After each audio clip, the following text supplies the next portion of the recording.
morning, LALALAND. I'm Dr. Erin. Hi, I'm Rob Mack. And I'm Jezza Moyer. This is Good Morning LALALAND, America's first live streaming daily talk show, coming Monday through Friday at 9 a.m. on Instagram, Facebook, YouTube, and Twitter. Now also available on Apple TV and Roku. Right, it's Motivation Monday, and we are back. And I'm so excited. Let's begin by knowing the truth that it's a Mindfulness Monday, it's Motivation Monday, it's Money Motivation, it's everything. Because what I know is that we get to claim all of it, and that's what I'm going to do today. Yes, right? yes, yes. Love it. Yeah, hashtag all the alliteration Mondays, right? It is. Oh, it's so good to be back with you guys. I missed you so much. Welcome back to Good Morning LALALAND, everybody. Welcome back. Yeah, Right. and welcome to Good Morning LALALAND, our beautiful guests we have here this morning. I'm so excited to welcome them. So good morning, everyone. Good morning. Oh, good morning. We've got Leah and Michelle over there. 4-letter greeting cards is here. We've got Ditch the Label, Liam Hackett. Good morning. And two of the most engaging influencers of Latin America. Coach is here. And, What? you know, hot topics. US Open happened. Oh my gosh. Talk tennis with Carrie is in the house, and we are going to get real, right? We've got questions. We've got got questions. questions. We know they have got some answers. So we are going to come back to them in the next segment. Stay tuned. Right? Awesome. So what's up, Jez? Yes. New York in... We saw your Insta stories. We saw you at New York Fashion Week. How was I just got back late last night from New York Fashion Week. I was there for the opening event. It was so much fun, you guys. I can say I am very revived. New York is like good for my soul. I'm more exhausted than ever, but it was an incredible time, and it was so amazing just to see the community come together. You know, everybody that was there from LA in New York, and really just empowering. It was an empowering event through fashion, through beauty. You know, sometimes the fashion world gets such a bad reputation, but there was so much like engaging community and support. It was really inspiring. I was very grateful to be a part of it. What did you love about it the most? Honestly, the community. That is what I loved about it the most. I went on the invitation of Femme Argent, and it's a new entrepreneur community for females, and that was just kind of the kickoff for it. And then I was running into so many people what we knew from our community here at Good Morning LALALAND. Dimitri from Regard Magazine was there. He invited me to sit front row, New York Fashion Week in the East Village, and there was a chapel, and one of the coolest shows, Black Sabbath comes on, and the models come out, and there were models of all different shapes, sizes, and the woman who closed the show was the designer's sister who had Down syndrome. Mm-hmm. And the crowd just like erupted. Everybody was just cheering in support of her, and she just had this incredible moment, and he came out in a shirt and it said Feminist AF, and they just stood together in strength and in sisterhood, and it was beautiful that I got to be there to witness that and share my support. So thank you everybody in New York for including me in your community at New York Fashion Week. It was rad. Yeah. I love that. Meaningful fashion and entertainment. I like that. Absolutely. How about you, Rob? Oh, What happened well, for the break? the plan was... We're off for 11 days. We did a lot of our recap shows, and they were awesome, but reality is we had 11 days off. Yes, it's true, which felt strange, I'll admit. I was supposed to go to Italy originally, and then in the process of like booking that, a couple things came up, a couple development meetings came up, so I took a couple of development meetings. We'll see where that goes. I also am going to speak at the Positivity Summit in October. So that's cool. That's awesome. Yeah, it's awesome. Amazing. And then I did the Kind of Dating podcast with yeah. Natasha Shandell. I don't know if you've seen her. Like, she's got this web series called Mumbai Chopra. It's like super cool, but she's got a Kind of Dating podcast as well. So I did that, and then it's called Kind of Dating for those folks that are like a little bit commitment phobic. That's so long. Yeah, it's awesome. I love it. And then I worked on my books. I've got like 4 books that I really need to put the final like finishing touches on. So I wrapped that up. 4 books that you've written? Yeah, they're like 95% done, and I'm like, what am I doing? Why haven't I? Oh my God! I thought when you were like, oh, I caught up on my books. I thought you were reading 4 books. I didn't know you were writing 4 books on that. I do love reading, and I do love reading a lot. He's silent but deadly. Oh my gosh! Wow. Your new nickname. Is it? I like sure. that. Yeah. So speaking Stealthy. of completing cycles of action, I like to call it. I'm telling you. Okay, so I went to San Diego we went for a few days. It was great as grounding. But I just had this, I began decluttering before we left. I talked about it a little bit on the show. Well, it just went, it was like my obsessive compulsive disorder kicked in. And I literally went through every single closet, every single piece of paperwork. I cleared out an entire computer, like swiped the entire thing. I cleaned out my technology. You know, you guys have like cords that sit in those little like drawers. Oh my You're gosh, like, the cords why? that you I'm think- never ever yeah. gonna use this. Like I went through every single thing, and I cleanse my body as well, not a full cleanse detox, Erin, but a little this bit. is a little much for Monday morning. She went in. And then what we do is we do cycles of action. So I actually went through and went through all the projects, everything from books to courses to show to everything, and like went, what am I fully committed to seeing through? And if not, then let's complete the cycle and be done. You know? I love this. How did you feel after? I'm telling you, because I was a little burned out. I'm not gonna lie. Like I was a little, and for me, I jump out of bed in the morning with creativity. I've got downloads from the universe, whatever, and I wasn't feeling it. I was like, what's up? So it literally, like, it just everything turned back on. Well, I can't imagine why you'd be burnt out, Erin. I mean, we're only doing the show every single day for weeks and weeks and months and months. You write, you do a podcast, you're on other people's podcasts, you speak. Stuff, right? So yeah, it can become exhausting. Yeah. You know, it is really important though. Sometimes you just need to take a little space and feed yourself in a different way, whether that's decluttering your closet or going to New York City. It was so good for my soul. I feel like we can come back fully for Motivation Monday. It's nice to go away and come back, right? It is. Yeah. It is. Right. So can we throw back to the guests now? Are we? Well, let's throw to commercial, and when we come back. Okay. Let's do it. Oh, we're going to keep going. Okay, so let's just talk about Motivation Monday for a minute. We have the teaching. We're not going to get too into it because we have some incredible guests today. But just 3 steps again of taking a time to simplify and declutter. So just knowing those real quick. I also want to give a shout out to Rosh Hashanah, right? Yes. Holiday. Happy celebrating New that. Year! Happy New Year, right? We're going to go up to the ranch later and celebrate with some dear friends who are Jewish. And I'm not Jewish, but I identify as all of the above. So on that note, 3 steps for decluttering your lives today. Simplifying, so going through your life, simplifying, saying no to things, decluttering, and number 2 is going through your cycles of action, clean out, figuring out what projects you want to see through, and completing all of them, the rest. And 3 is knowing what products you produce. This is a huge one, you guys. So, okay, so I do want to talk about this for 1 minute. Okay, so as a spiritual teacher, we often teach presence and being mindful and emptying the mind, right? Yes. Love that. Great, hard work to do.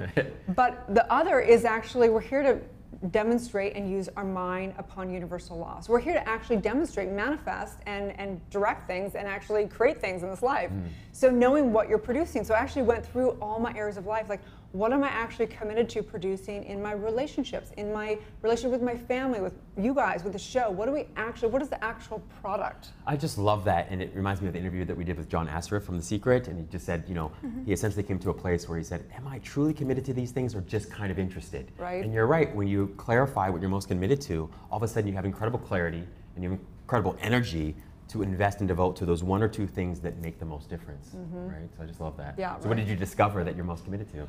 Well, I realize that I'm confused sometimes. Yeah, for I'm sure. confused about like, what am I actually producing out of this? It's all good to be like, I'm just self-expressed, and maybe that's the product that you're. I can't talk, so I'm tired. I need a vacation. It's Monday. But what is it that we're actually producing? And so have to get clear and niche down the show and niche down the things and know what it is that you're really truly producing. So, what do you feel like you're producing?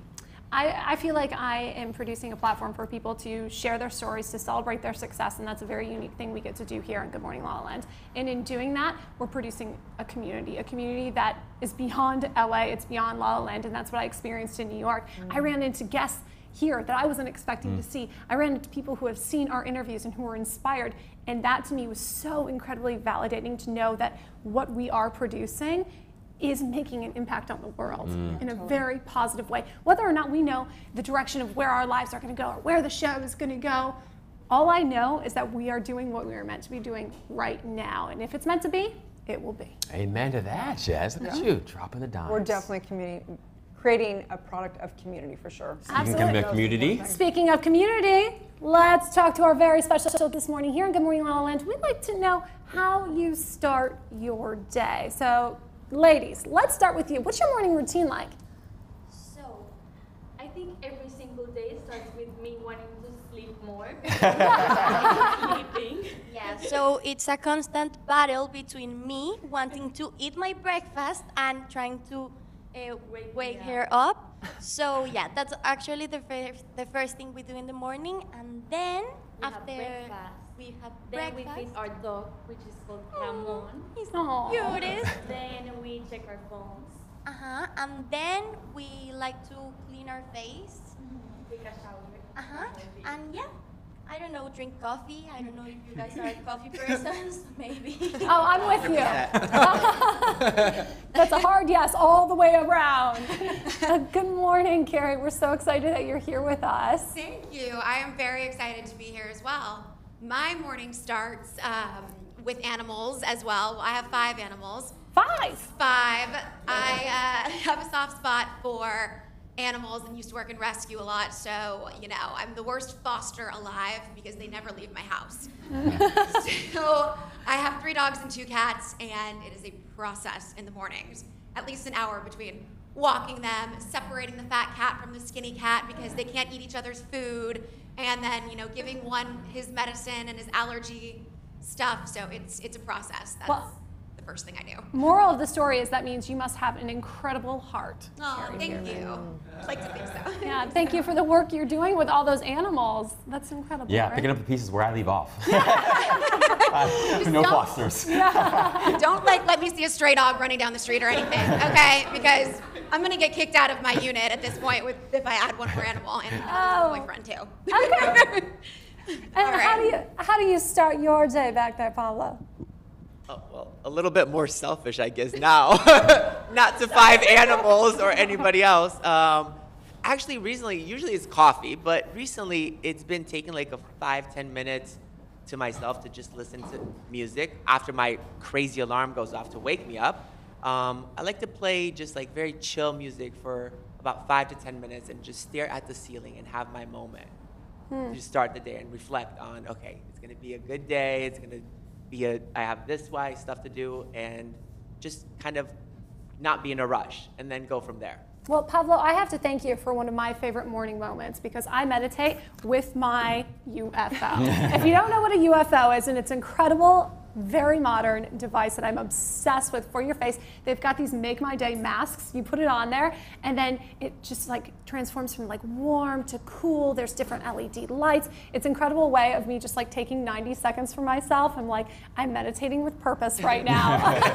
I'm beautifying. It was honestly like my survival trick for New York Fashion Week because let's be honest, I didn't sleep. So I UFO'd. Thank you, Pablo. You're very welcome. I'm glad you enjoyed it. And Liam, what about you? What's your morning routine? How do you start your day? Well, I have to second exactly what you just said about the UFO. I got one on Friday, and I've used it 6 times.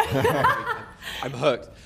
My morning routine when I'm in LA is a little bit manic because the digital label head office is actually based in the UK, which is 8 hours ahead of us.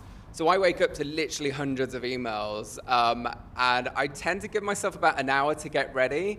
So it's pretty manic. The rest of it is generally quite uninspiring. It's very, very painfully average. I'd get up, have breakfast, have a shower, get ready. That's it, really. But yeah, I mean, it's just emails, to be honest. I love that, painfully average. Yes. At least you're making your basics, right? You're meeting the needs. Well, good morning, Michelle. Tell us about your routine. For me, I'm sort of lucky. I work from home. I have a studio in our living room, so I basically wake up and spend at least like 15 minutes with my cat. She's 16 and like the love of my life. So I spend time with her, and then I start working on orders because I have a business at home, so I have to get that done, go on Instagram, of course, and then just sort of start my day. It's very filled with lots of loud music because I get to play my music as loud as I want and just sort of rock out in the morning and make sure that my head is in the right space for the rest of the day. Oh, that's so nice. So now that you know that she spends her morning with your cat, how do you spend your day? Well, it's really kind of a mad dash just to get out before traffic. So I wake up at 5 a.m., shower, feed the cat, coffee, and out the door. Very quick. Oh, well, thank you all so much for being here, for sharing your time and your talent and your light with us this morning. We're really excited to talk to you all later in the show. I think it's interesting, you know, you're talking about getting rushing for traffic and things like that. And I don't know if you guys have experienced this, but as we've gotten busier and busier with the show, with all this other stuff, I find myself multitasking. Like I make my shake in the morning. I have a green shake every morning these days. And as I'm drinking it, I'm like, this morning I was like unloading the dishwasher while I'm drinking. I'm thinking, how much more can I multitask? So true. You know? It's so true. I think I found myself doing that in the beginning, and I've also found myself lately thinking about the most efficient way to get anything done. So I'm like, okay, the blender's like 10 feet away, but like I can shave 5 feet away, and so I should shave and then go to the blender. Like it's ridiculous. It's ridiculous. You start thinking about how to do everything more Well, strategically. it's interesting though. I mean, we're talking about decluttering and simplifying our life. So that's been my same experience. It's like, how can I be the most efficient? What are the logistics? And I have to say thank you so much, Miranda Montenegro, aka Miramonte, for coming with me to New York and supporting me the way she did, because I needed to have multiple hands in all places to really get done what we need to do. And that's kind of incredible, right? When you're like, okay, I've got to do this and this all at the same time, even if it's you brush your teeth and do the dishwasher or whatever it is. It's true, because I think part of the challenge and the opportunity I think in life is to do that thing you uniquely do well and do more of it more often, right? And so, but in order to do that, you find yourself either multitasking or hopefully outsourcing the things that you don't do uniquely well. Right. There's a saying that if you want something done, give it to the busiest person. Oh man. And I think it's Heard true. that. Like, I don't know if you guys experience this, but even the time off, like, I would wake up and I kind of shuffle around a little bit, Yeah. and I'm like, I love this show because it makes me get up and get somewhere at a certain time, and I like Structure. it. Yeah. Don't send me any additional work. So if that's true, if folks feel that way, that you should give the busiest person more work, I don't want it anymore. I'm not that busy, apparently. Yes, we do. We love all the opportunities, and we love to continue the conversation with you. So please feel free to reach out to us on Instagram, slide into our DMs, leave us a comment on Facebook or YouTube, and really continue the conversation, because we're here for you, LALALAND, and we want to support you as you support us. That's right. Well, let's take a little break. When we come back, we're going to have some incredible interviews. We have some hot topics. We want to really get more into discussion, a conscious conversation around topics and real life issues for all of us. So we want to talk with the experts and also have relatable issues that all of us are dealing with. So Love it. Let's take a little break. Be right back.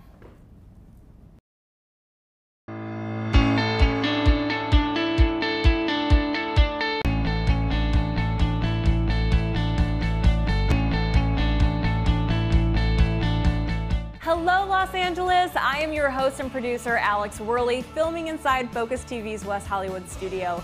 Welcome to Empowerista, a show dedicated to highlighting female trailblazers and empowering you to turn your barriers into breakthroughs. Hey guys, I'm Amy Packrat. And I'm Justin Walter. And this is What's Good, the show that's dedicated to positive, uplifting news from all over the world. We are live. Live from Los Angeles. Welcome to Good Morning LaLaLand. I'm Dr. Erin. Hi, I'm Rob Mack. And I'm Jez Moyer. This is Good Morning LaLaLand, America's first live streaming daily talk show, coming to you Monday through Friday at 9 a.m. on Facebook, Instagram, YouTube, and Twitter. Now also available on Apple TV and Roku. It's going to be a Good Morning LaLaLand.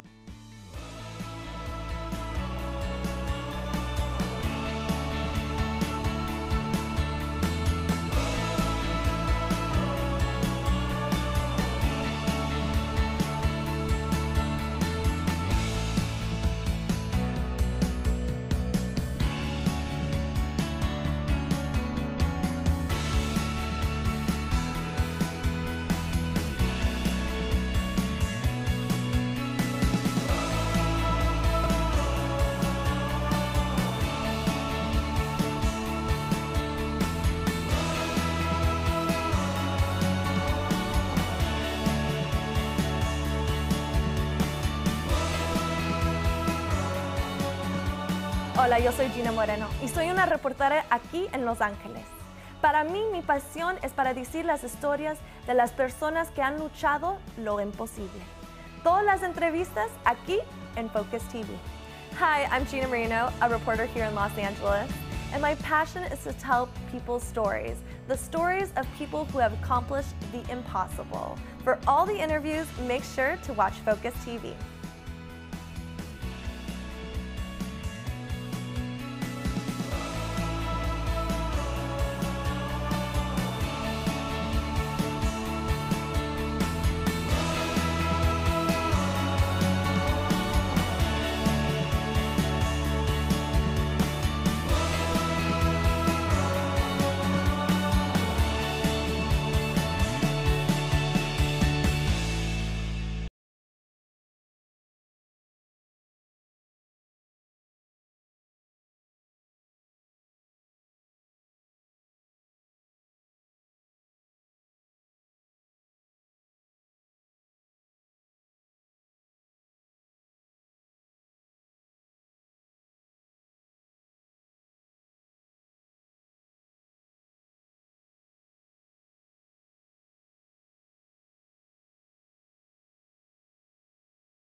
Welcome back to Good Morning La La Land. We are so excited to have Carrie Fearman in the house, talk tennis with Carrie, and it couldn't be a better day to have you on the show. That is very true. Wow, what a day yesterday. The tennis world has been divided. It's one of the hottest topics right now in the news. What is your take on this? Yeah, I mean, a lot of drama for our tennis mama.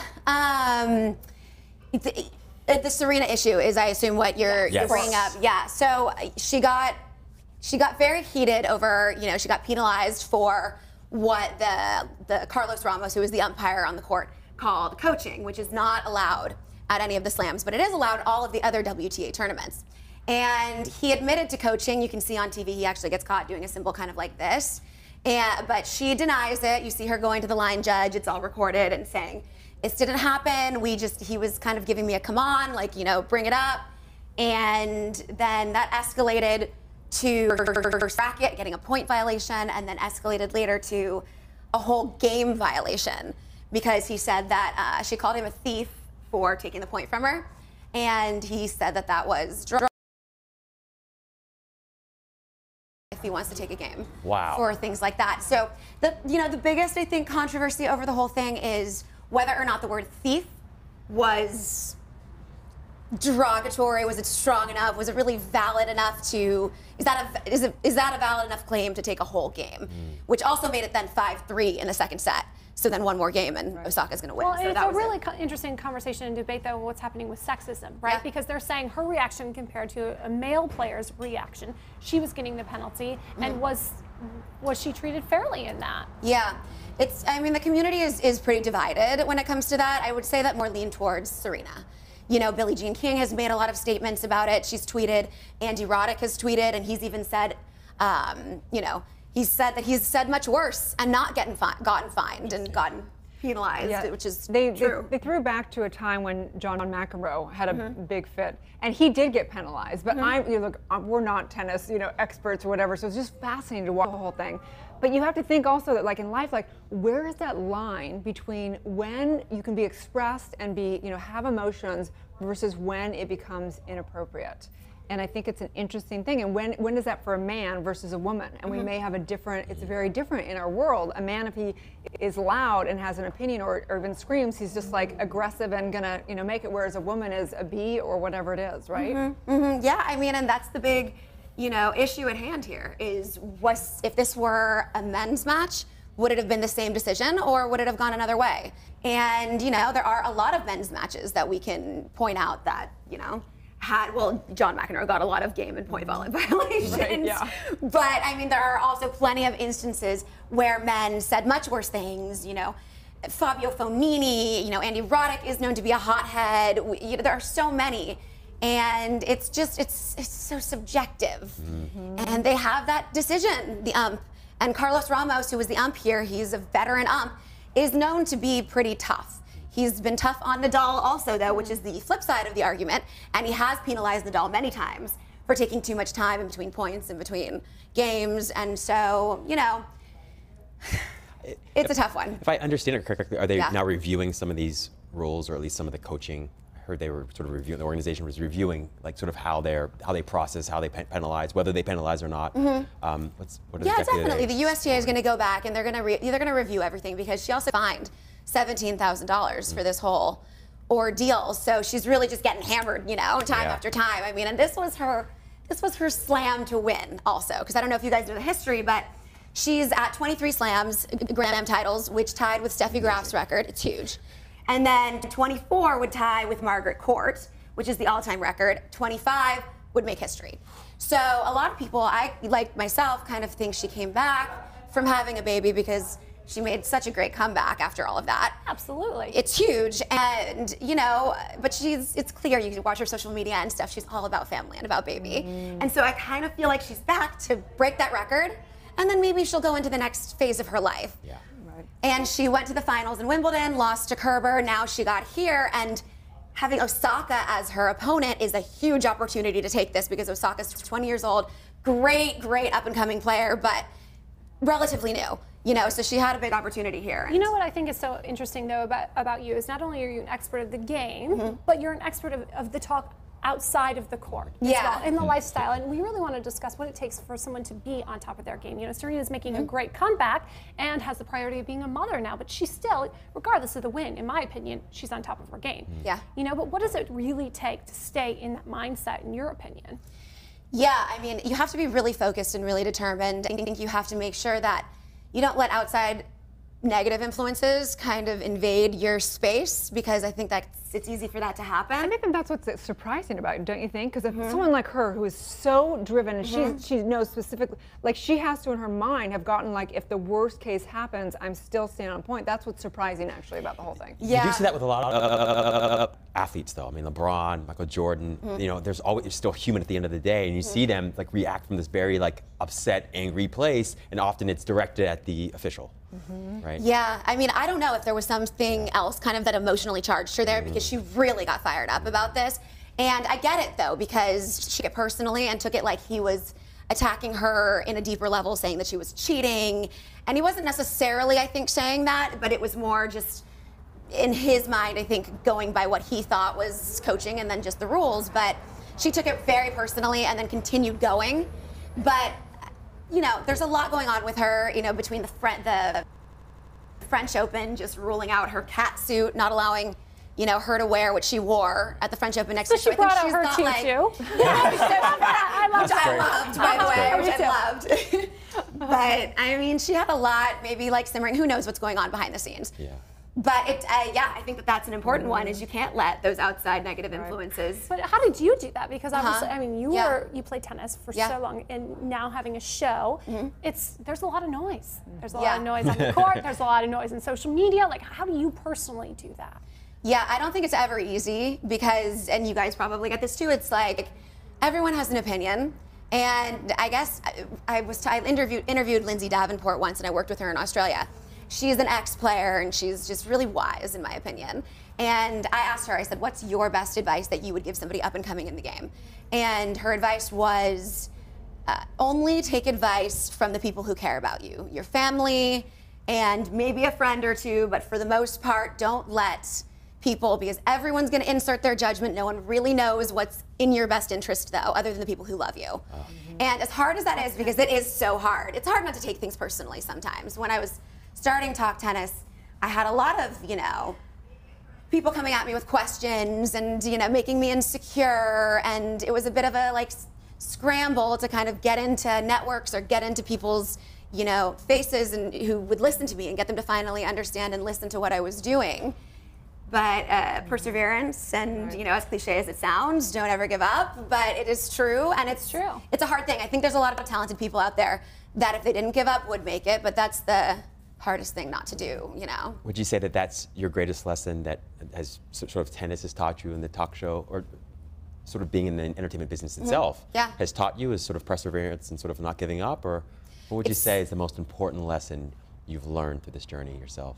It's definitely one of them. Yeah, it's definitely, and I think I've learned a lot about myself too, really. It's been, because you really have to internally know who you are and kind of develop that in order to be able to kind of take what's coming in, positive, negative, and then, you know, take it and then let it go. Or take it and really take it to heart, depending on what it is. But yeah, I mean, perseverance, confidence, keep going, because there are a lot of times that I was thinking like, maybe it's time. Maybe it's time to go ahead. And, you know, I certainly was no Charlize Theron who got discovered. Right. You know, it took a while. It's more than a score. Yes. And the thing is that I think it's interesting, because on this show we really talk a lot about mindset. What does it take in a core level? And you take a look at these high athletes. I mean, they're the top of the top of the top.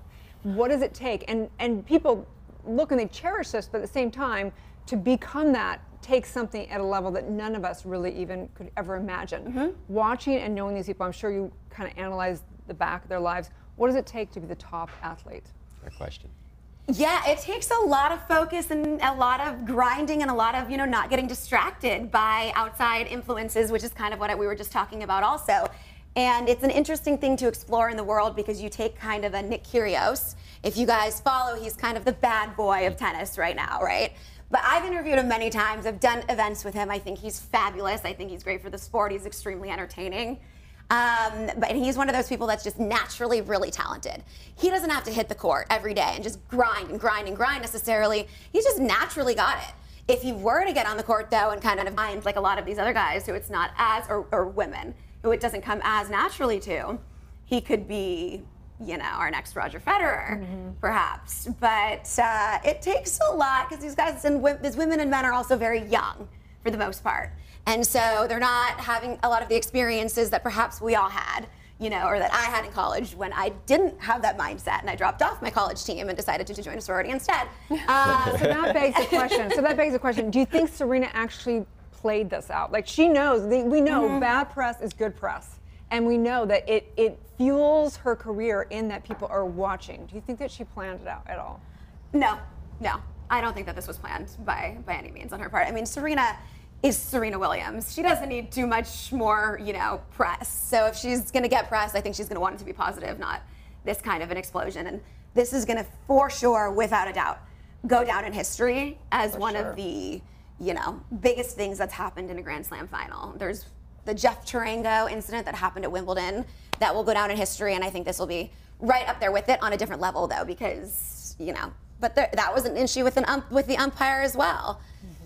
It's definitely something, 20 years down the road, I think that everyone's gonna still remember. And God, it's kind of unfortunate to me. And I don't think she planned it, and I think it's unfortunate for her that this happened, and I think it's unfortunate for Naomi Osaka because it certainly took away from her win, because the attention is mostly on Serena. This drama. How did you feel about the press conference afterwards with Serena about Osaka? I felt she did a pretty good job of being pretty classy about it. I agree, and on the court too. During the ceremony, because you know you see Osaka starting to cry. She's young, she's new to the game. This is a huge win for her, super shocking and surprising. She won in straight sets, right? Yeah. Straight sets, 6-2, 6-4.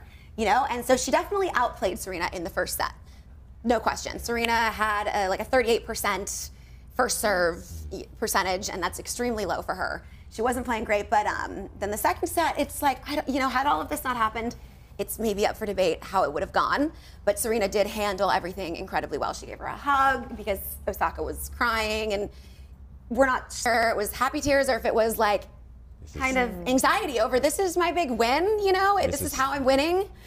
Totally. I think, you know, she probably wanted to go down in history as winning this, you know, as the first Japanese player to win a Grand Slam, not as, oh, well, maybe had this not happened, it would have gone another direction, and, you know, it's because of the drama, but, you know, she's an excellent player. She is a wrecking ball on the court. She played great, so I definitely do not want to negate from the fact that Osaka rocked it. Well, unfortunately, we're running out of time. Okay. Tell people where they can find you, where they can keep up on what you're up to.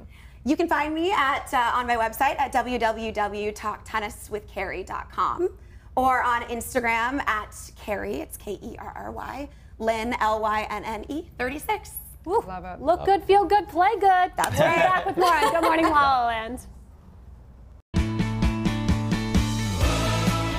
Hi everyone, my name is Victoria Simone, associate producer here at Focus TV Network, America's first live streaming daily talk show network with my favorite girl. I'm Jessica Lee, producer and co-host of Good Morning La La Land. So Victoria, tell me what happened this week in Focus. So we had the Ren Wood Show with the hilarious Ben Glebe. Yeah, we had Mama Tix with Harley Ruda, the potential next congressman of California. Oh, we had Dr. Nina actually in the house. It was an incredible show. Meredith O'Connor was here. You've definitely seen her on YouTube. And we also had Cole Woods, the modelpreneur. We have two new exciting shows. Some of them you may know from the Bachelor franchise. We had Josh Murray, Naked Chats. Yes, and Josh Murray.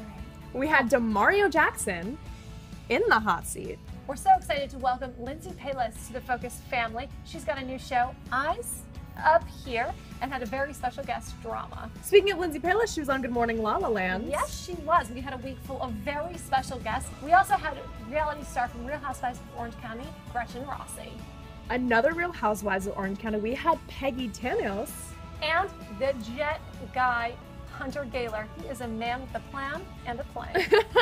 We had a special episode of Good Morning La La Land. We did. It was co-hosted by Dr. Sandra Lee. You may know her as Dr. Pimple Popper. She brought in a slew of amazing industry guests. I'm so excited for you to take a look.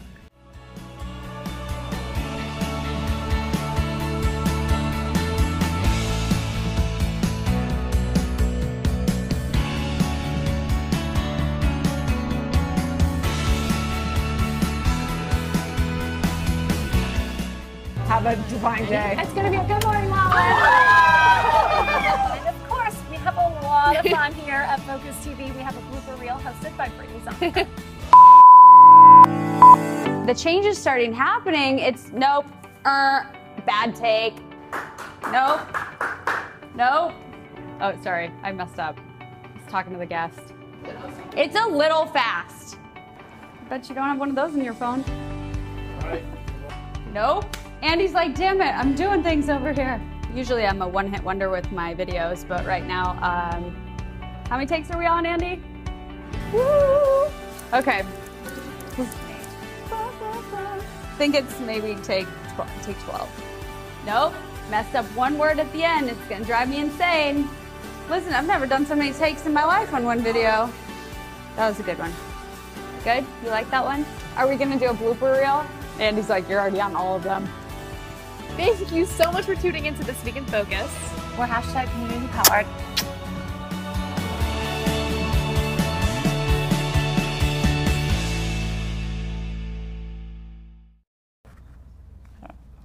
Welcome back to Good Morning La La Land. I'm so excited to welcome to the show Leah Michelle, the masterminds behind 4-letter word cards. Hello. Hello. Welcome to the So show. is it love or what's the 4-letter word? I don't think I'm allowed to say that. I was clearly told what not to say, and that's one of them. It's many different words. It's all about basically unapologetically expressing in colorful ways the things that make us happiest, whether it's embracing who you are, in terms of the LGBT community, or just being feminist and supporting your opinions, because we shouldn't apologize for wanting to make the world a better place and wanting to celebrate who we are, regardless of whether somebody likes it or not.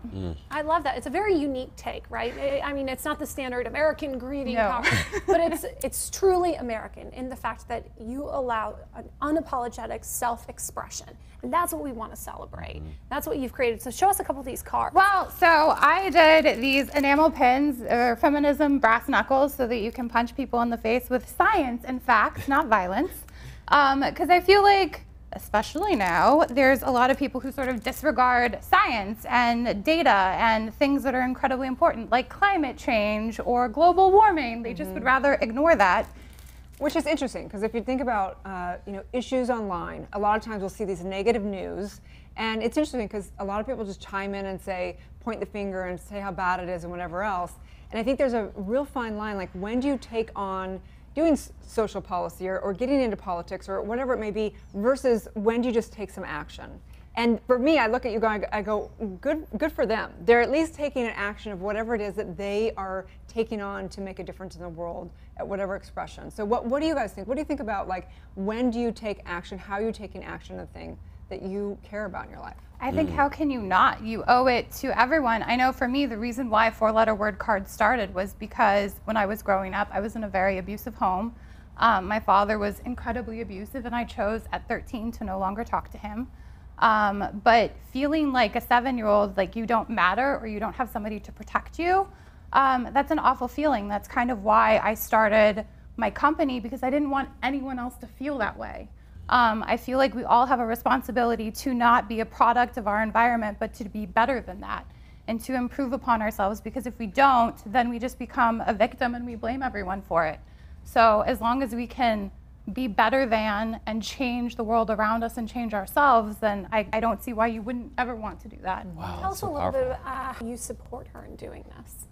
Well, I use my skills as an artist to help her with all the drawings and the illustrations that she can't do, and then we do a lot of events, live events like art fairs and stuff like that. So I join her for those and set up and help her sell. She does most of the selling, but I do everything else. Do you have like a favorite message, a favorite card? Like, what's your top seller? I just learned what AF means, by the way. Don't judge her. Don't judge her. No, it's okay. It's whatever you want it to be. That's right. Yeah. I would say one of the ones that I'm most proud of, other than my feminist cards, is I really like this one. It says, "From the day you were born to the day that you die, I will always fight for you." I think that's an incredible, powerful message, especially for people that are advocates for the LGBT community or just in general. To me, it's near and dear to my heart. I have a lot of family members and friends that are a part of that community, and when I was growing up, like I tried to research even about it, just because to me it was the one group that understood how I felt. Like no matter what I did to try and get my dad's love, he was never gonna love me. Like he was never gonna approve of me. So it was something that I could reach out to so other people don't feel that way. So this is kind of so cool. I always think like when I see people online and they're fueling the negativity, feeling like what's wrong, what's going on with Trump, what's going on with this, that, whatever, and I think if they just use that same energy and put it toward something, whether it be just one gift to a stranger or whether it be the expression of a show, whatever it is, like for them to take that on for one thing, and it's so cool that you guys are doing that. Thank you. Yeah, it's a really good point.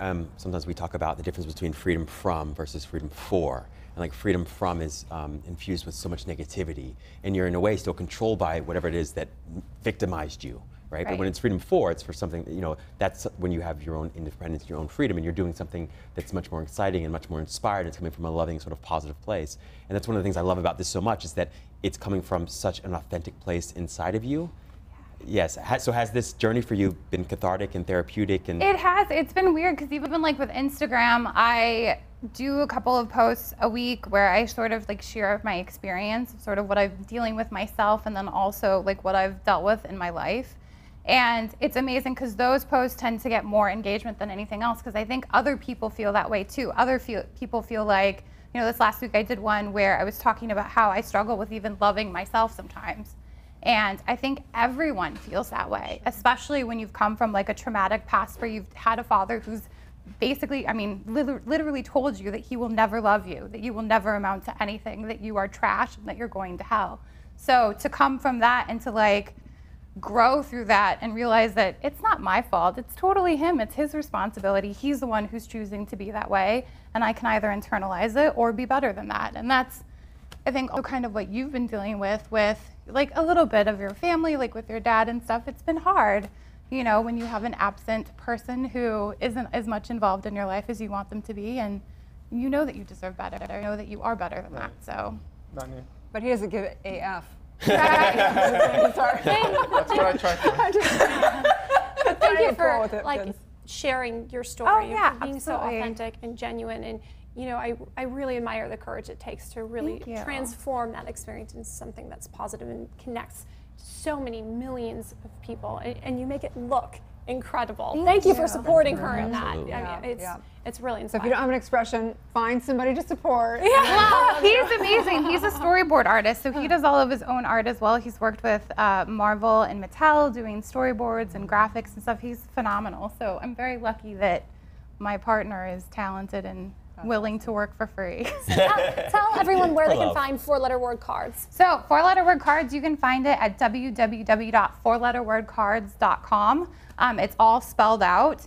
And then you can also find us on Instagram and Facebook as well through four-letter word cards. Great. Thank you so Thank you very much. much. Yeah, live colorfully and stay tuned. We'll be back with more on Good Morning La La Land.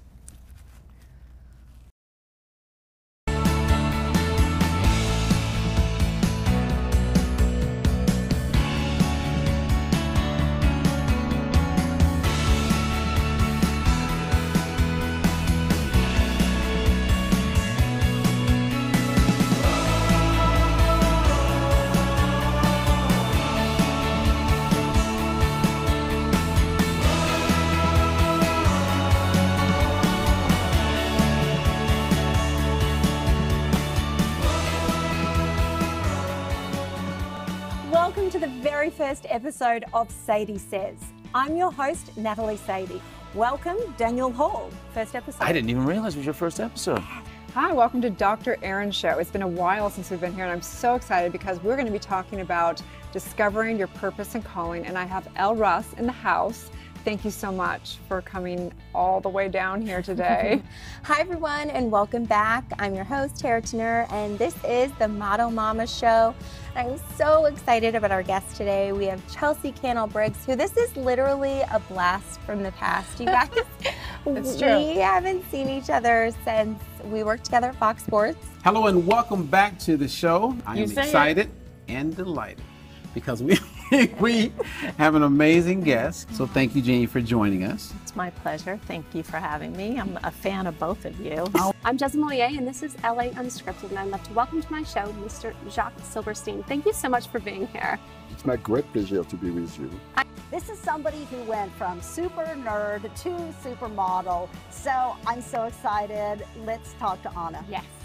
Anna, you were the winner of our very first Viva Glam model search. Yeah, you guys were actually my very first photo shoot. Hi everyone, and welcome to Reshape. I'm Allie Landry, and I am so thrilled to have our next guest. So I am so grateful that you are here with us at Reshape today.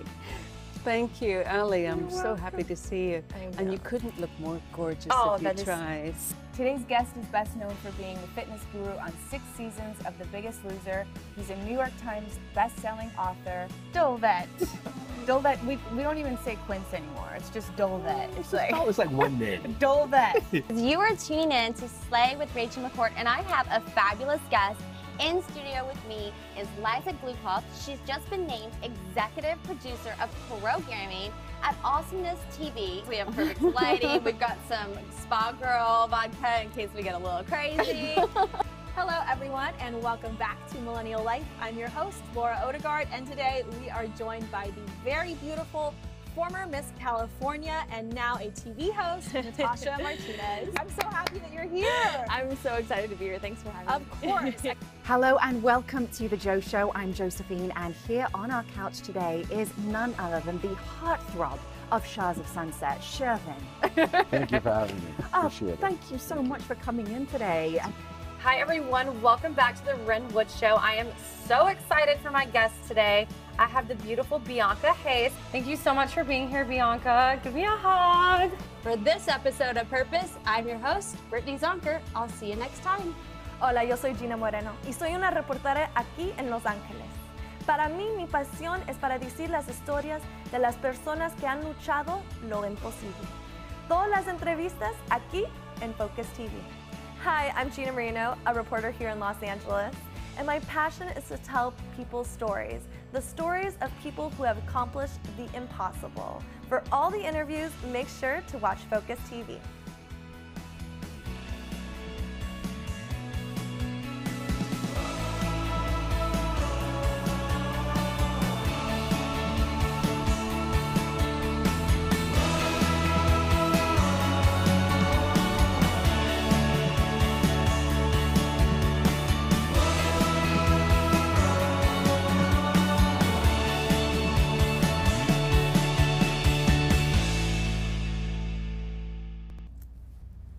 Live from Los Angeles, welcome back to Good Morning LaLa, and it's an incredible honor to welcome to the show Pablo. Thank you for being here. Because you are the catalyst for this entire conversation. You, for Rayo, for opening up this and bringing in such an incredible campaign with Ditch the Label. So I would love for you to introduce your special guest this morning. Yeah, so this is Liam with Ditch the Label, and we are partnering up for the whole month of September. And what we're doing is we're gonna donate 10% of all proceeds for the Luna range for the month to benefit anti-bullying, and that's why our partnership is happening for this month. And what better way to introduce this collaboration and partnership with two of our most amazing talent, and for part of Rayo family, which we launched this year, influencers from Colombia, Ajay Poji, and I'm so thankful to have them here today and start up this campaign with you guys. So, and thank you, Good Morning LaLaLand, for being the platform to deliver this positivity. Absolutely, it's an incredible honor, and thank you so much for your work. We know that you've made over 500 million impressions worldwide with Ditch the Label. Tell us about your journey with this. So the idea of Ditch the Label started 10 years ago. I was bullied as a kid, and the support network I had around me was very small. And this was in the days of MySpace. And there was this one day I posted about my experiences of being bullied, and I had hundreds of people message me, and I realized that this was something that was affecting a lot of people. So I graduated college in 2012, and I felt like there was something like Ditch the Label needed in the world, but nothing like Ditch the Label existed. And you know, kids who were being bullied weren't calling the helplines, they weren't talking about these issues offline, they were turning to the internet to try and find the answers, and the answers didn't really exist, and so that's where Ditch the Label grew. Wow. I love that. So Kajay, and Poche, I want to say this correctly. Yes. You two are an inspiration for me because you are from Colombia, you are a couple, gay, and it must be very challenging because in your culture this is still a very kind of taboo thing, right? Totally. Tell us about that, how you've been bullied and how you've overcome that. I think I started the channel 3 years ago and we weren't a couple those days. So it was a challenge to like know when to say it and how to express it because it's a really taboo thing, as you said. But we felt that we connected with a lot of people who needed that support. Exactly, and that we could also help others, like by telling our story about, I don't know, loving another person, you know? It doesn't matter who you love. The point is you love someone, so it doesn't have to be a bad thing, actually. So yeah, we actually do the video telling like our story, that we were a couple, and I turned off my cell phone. I was like, I don't want to see anything. I'm so scared, but then like I turned on my cell phone and I just saw like a lot of good comments, like people were so supportive, and I don't know, it was like surprising. A super good reaction. Yeah. Were you bullied before? I think we all have been at least felt left out or made fun of. Yeah. But we've seen worst cases than Exactly. what we have experienced at So least. why did you want to get involved with Ditch the Label then? What was that for you? For example, there is a case in Colombia of a boy called Sergio that he was bullied because he was gay, and he committed suicide, like in the biggest mall of Bogota. Yeah, So yes, I think it's a topic that really touches our heart, and we feel super identified, and we really want to help people. That's why we do what we do. So And yes. what you do is so incredible. You have more than any other influencers in Latin America. That is a huge platform and a massive responsibility. Yeah. Totally. Right? Yes. What is it that is your mission with this channel? What do you want to accomplish? we want to accomplish to make other people feel loved, like they are loved by someone and they have like a support, like they can come and see our videos and feel like, I don't know, like they're seeing someone who is going to make us, how do you say it? Make them have a good time, forget about their problems, like just feel like they're not alone. They're not alone, and they're like in a safe place, like they're just gonna be like happy with us. I don't know. Mm-hmm. Yeah. So Liam, I have a question for you. If somebody's out there and they're witnessing, they're either being bullied or they're witnessing someone being bullied, you know, obviously to just energize it online and you know, it just blows up in kind of a negative way. Where is that place when we should say enough? Like, what can we do? How can we take action? Yeah, I think bullying in itself is completely subjective. So we might all have a completely different definition of what bullying is. I think first and foremost, it's super important that people know the reason they're being bullied is not because of anything unique about them. It's not because of their sexuality or the color of their skin or a disability. It's because the person who's actually doing the bullying has their own issues. And we've done a lot of research, so we know that people who, and particularly who troll online, quite often there's stress and trauma going on offline. They're not feeling good about themselves. I mean, when we look at girls in particular, they're far more likely to experience appearance-based bullying. And that's because girls are raised in a culture that says how you look is so important. It's a massive element of who you are. And so inevitably it raises a generation of young girls who have low self-esteem and project that onto other girls. And so there's always a root issue. And I think knowing that is actually a really empowering message. But I would say if you feel like you're being bullied, you most probably are. And I think the internet really does change the dynamics. I mean, in some respects, it's great because it connects people together with communities of people who are like them for advice and support. But in other ways, I think the internet does dehumanize us, and it does make it easier to perpetrate abuse without actually kind of considering that you're talking to a real person with real feelings. So I think the internet really does change things quite a lot. So true. What should a person do if they're being bullied? Obviously, reach out to other people that can be helpful, but what would you recommend they do? I think firstly, know that it's not because of you. Secondly, it's super important to talk about these issues. We know that half of those who get bullied don't talk about it because they're embarrassed. Ditch the label. We have online support mentors you can speak to. We've got hundreds of support guides. It is a really fantastic resource. And I think build yourself, surround yourself by a support network, not only online, but offline as well. I think that's really important. So I'm curious to know how you guys handle when you're on social media and you get a negative comment, because I used to get some negative comments here and there, and I noticed something. When I would respond or resist it, it would fuel that fire and they would do more, versus when I would just send them love or not ignore it, and it just would fizzle out. So how do you deal with that? We know that if we want to search for a bad comment, we're going to find it. Exactly. So sometimes we choose not to see the comments. It's better that way. But we did a challenge which is called the Roast Yourself Challenge, which is a song made by the hate comments. Exactly. The idea is to make a song about the hate comments, and it turns so well. Like, it's our video with most views on our channel. It has almost more than 70 million views, and it's just like making fun of ourselves, like with the bad comments people leave us. Like, so yeah, the moment we made that, like that challenge, the Roast Yourself Challenge, we actually start receiving less hate comments because they understand, like, we actually don't care. Like, you have to develop that thick skin, so that we silence, and that's what we want to teach our exactly. audience. Every time you respond any hate comment, people are going to, because they see like you're hurt, they want to hurt you more, because people are like, Did you always have this? No. No. At first we cried. We felt, yes, it really affected at first, but then we learned how to ignore them. How bad is that though? You've got to develop a thick skin to use the internet and to be influential. That's horrific, and that's normalized within culture. Like, we kind of think that's, you just have to do that, and nobody should have to do that. Totally. It's super sad to know that it's normal to at least receive 10 hate comments a day.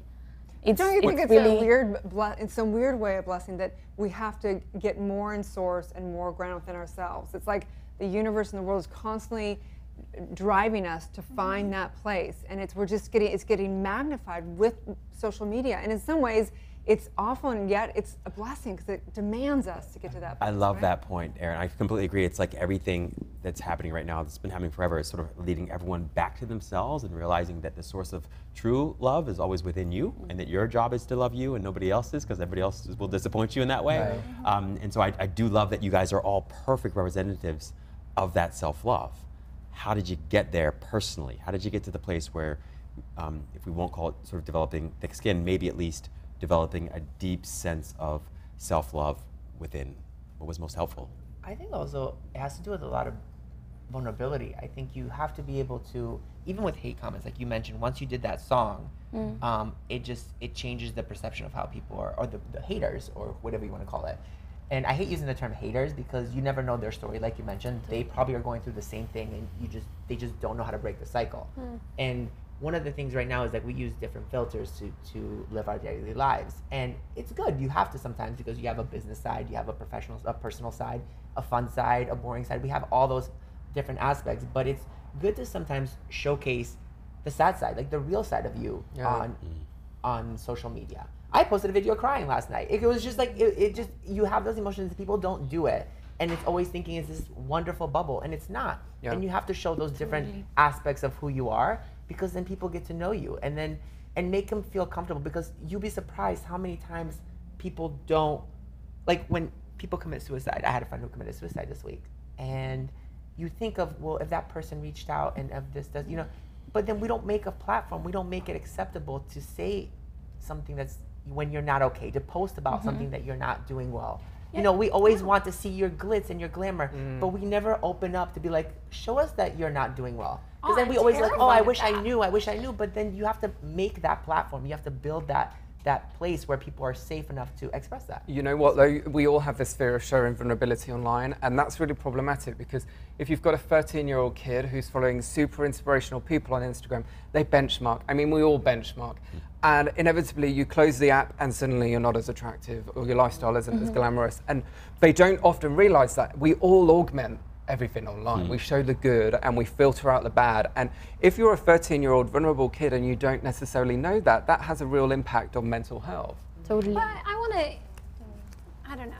I want to have a conversation about the fact that there are choices I make to not show some of the negative things or some of the things I'm struggling with because I'm trying so desperately just to focus on the positive. Yeah. I don't want to draw attention to it, not because I'm ashamed of it or I'm afraid of sharing with that because my life isn't perfect, but I want to focus so much on the positive. And I think that is part of There's a balance, and like with everything else, it's like we obviously focus on the positive or take your, so to speak, negative or downside and make it into a positive.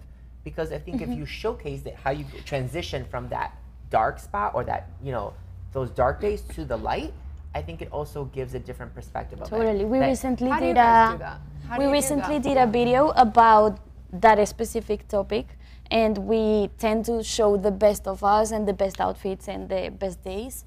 But we did a tag about those things people don't see about us. So we talked about I struggled with anxiety, and you have also your struggles. So we talk about it so people know that we are not always perfect, because I think social media can be that place where you just frustrate with yourself, especially Instagram, because Instagram is so, I love Instagram, but it is like so inspirational sometimes that you like have to, oh my god, I have to go to the gym, I have to do Talk this. about your anxiety coming up. Yeah, so I don't know, I think it's cool. We love to use Twitter, and we love to use Twitter sometimes just to connect more with people, to see, to show them that we are also humans. Like we sometimes we have bad days, and that's okay to feel bad some days. Or sometimes you're going to be just super happy. Like it's fine to be okay, to not be okay, and it's cool to show that process where you get to be okay. So yeah, we like to be like have that balance where we show like the great stuff, but also when we are not having like the best day, I don't know, we also like to share that. I love that. I think that's a great definition for self-love. It really is embracing all of who you are, and also recognizing that all of the things that we think we are not. We're something beyond that, above that, greater than that. That's sort of indestructible, it's immovable, unshakable. We call it spiritual energy, or we can call it love.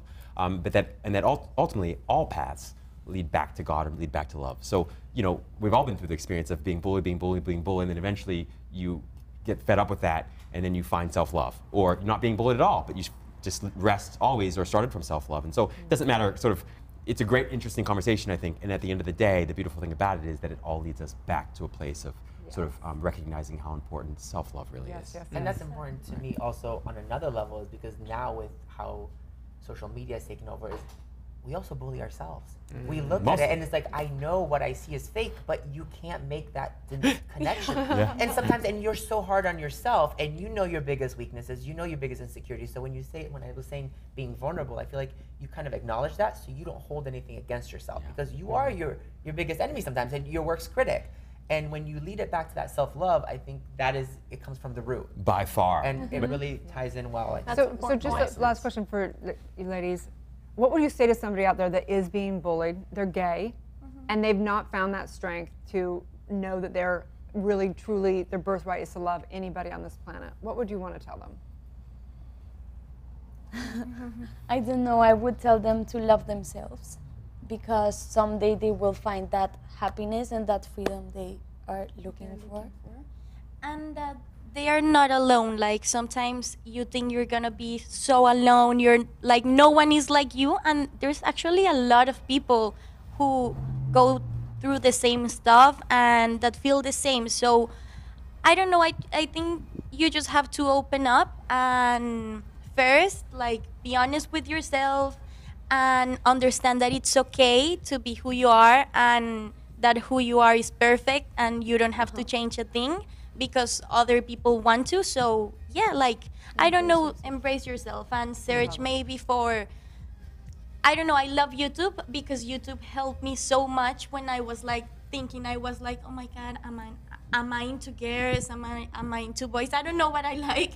So when I was like searching like for people who feel like me, who felt like me in that moment, I just found many channels on YouTube who embrace that. And that helped us a lot, like to give, to talk about it. I love that. In the words of Vince Vaughn from Swingers, you're so money, you just know it. So money, baby, you just don't know it. Tell them where they can find, Liam, where you can find your platform. Yeah, so if you Google Ditch the Label or go to ditchthelabel.org, you can get all the help and support that you could possibly ever need. Thank you so much, all you guys, for all of your work for the world. Really appreciate it. Yeah. Yeah, and Pablo, tell people where they can get the Luna so they can give back to Ditch the Label. Yes, they can tune into our social media today. Liam here will do a Q&A with all the information that's needed. And for this month, any sales for the Luna generation, Luna line, 10% will go to Ditch the Label. So we're really, really excited to do Wow. Amazing.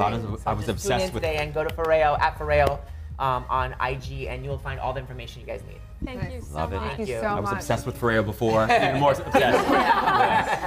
Beauty for life. We are Good Morning La La Land, America's first live streaming daily talk show, coming to you Monday through Friday at 9 a.m. And you can catch all of your favorite interviews available as a podcast on iTunes. Right? We're waking up the world together. You guys, please like and share, comment, and support the people that you love. Have a wonderful divine day. It's going to be a good morning, La La Land.